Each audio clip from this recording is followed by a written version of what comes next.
Hi, I'm Nicholeen Peck, and I am the self-government lady, which means I teach people all over the world how to govern themselves. Well, there's an important part of self-government that many people don't recognize, and that is the environment that the person is raised in.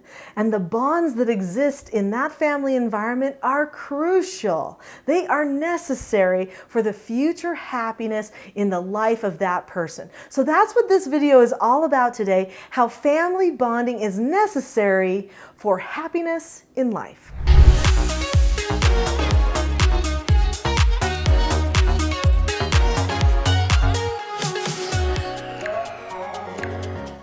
Everyone wants closeness in their family relationships, but I think if you surveyed people, you would find that a large percentage of people don't feel that closeness on a day-to-day basis. Well, that closeness, that feeling of bonding that happens, is something that gives a feeling of security, gives you a feeling of well-being, like everything is going okay. It actually helps form your very identity. Did you know that? Our families form our identity. Now, some of you are saying, oh no, I have not had a good family life. In fact, I finally broke out of that. It still forms your identity. And there's not a whole lot that we can do about that. We can choose that we want to take on different characteristics. We can choose that we want to solve our problems differently than our family did. But we are always connected to them. No matter how far we run, we are always connected to the people who made us who we are. When we see something that we think is true, we look at it through the lens of our family first.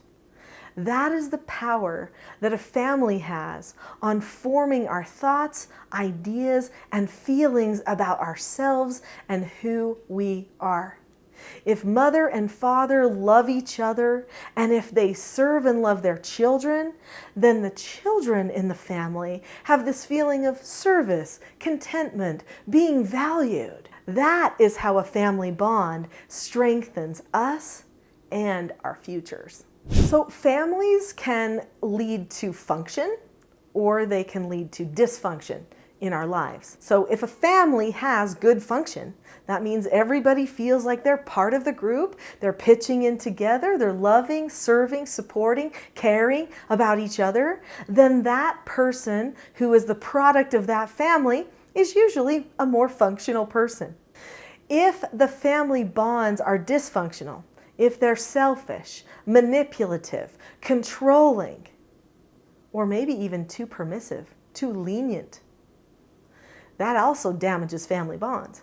Then those people usually end up having other dysfunctional relationships in the future. That's the power of the bond that happens in our families. Let's talk about what happens when a person doesn't have a good bond in their family.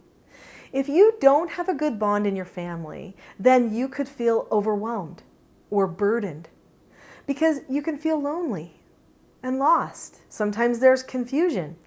People say family is the best thing in life. How come mine doesn't feel that way? There are a lot of things that can occur when a person does not have that strong family bond. Other negative things that occur are things like feeling devalued. There are many people who question their value nowadays. And I often wonder, why is that? Did their parents put so much pressure on them? Was their home life competitive? Did they feel like they had to prove themselves with their siblings? Because that's not good bonding. If so, maybe that's why they don't feel like they have a very good value. Another negative effect of not having a good bond in your family is this feeling of being disconnected.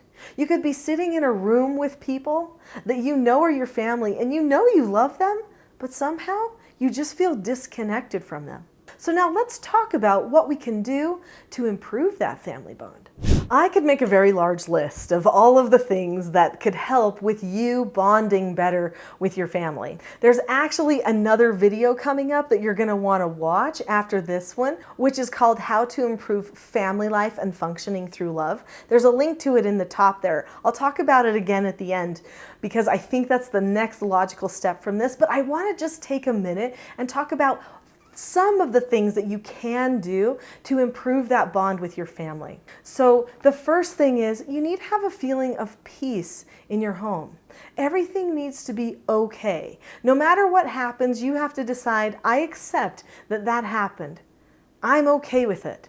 And you need to tell yourself to drop the subject, to stop worrying about it. That's probably one of the key things that you can do. Sometimes when you notice relationships are not going right, you keep thinking about it again and again and again, especially when you're with the other person that you're not having a good relationship with. You need to decide it can improve, it can get better. I'm going to drop the subject and stop thinking about what I did wrong or what they did wrong. We're going to start over right now. And if you have to go to them and say, I think we should start over, we had a problem, then go ahead. But not everybody can accept that. And you know if they're in a position to actually accept that or not. Which brings me to another key thing that can help strengthen your bond, which is open communication.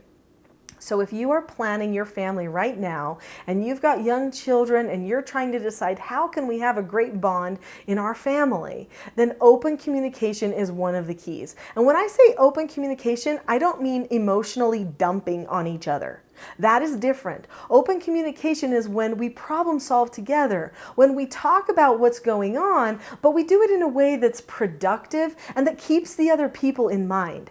Once a person starts to just dump on everybody else, then everyone feels ill-used and worn out and burdened by that person. So you have to find a way to communicate openly and not abuse the other people. There's a skill our family has that we use called disagreeing appropriately. The disagreeing appropriately skill has 7 steps in it. It's the type of skill where you could share anything to your family members. They are ready to listen, but you are not necessarily trying to start a fight with them or trying to get attention from them because of the problem that you have or the issue that you want to resolve. This 7-step process is a seek to understand, then to be understood type process. So you look at the person, you keep a calm face, voice, and body. You say that, may I disagree appropriately with you? Or you say, I know that there's something we need to disagree about right now, and I would like to do it in an appropriate way. Then you seek to understand the other person's point of view by saying, I know that you don't like that I did this, or that I want this, or that you don't want this because, whatever the issue happens to be. Then you share your point of view. But you need to know that the reason why I want to do something this way is because, and you share that very fully. Then you listen to what the other person has to say, and even if they don't agree with you, even if they say, well, I don't care, I'm not doing it, or whatever, at that point you say, okay. Because you can't force another person to do something your way. You can only have control over yourself. That's one of the hallmark principles to self-government, which is what I'm known for. So what you then do is you drop the subject. You say, okay, I didn't convince them. They don't agree with me, but I don't have to take that personally. And you drop the subject, you let it go.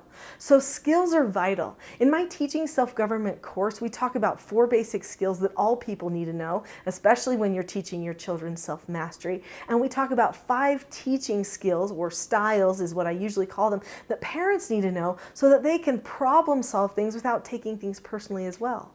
All of these skills are wrapped around the ideas of self-government and calmness. That's what you need to have a good bond with your family. Self-government, meaning every person takes ownership of their own behaviors and works on them, and calmness.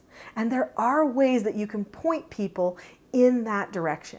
I could talk so much more about this, and I do have more for you. So watch the next video, which is how to improve family life and functioning through love.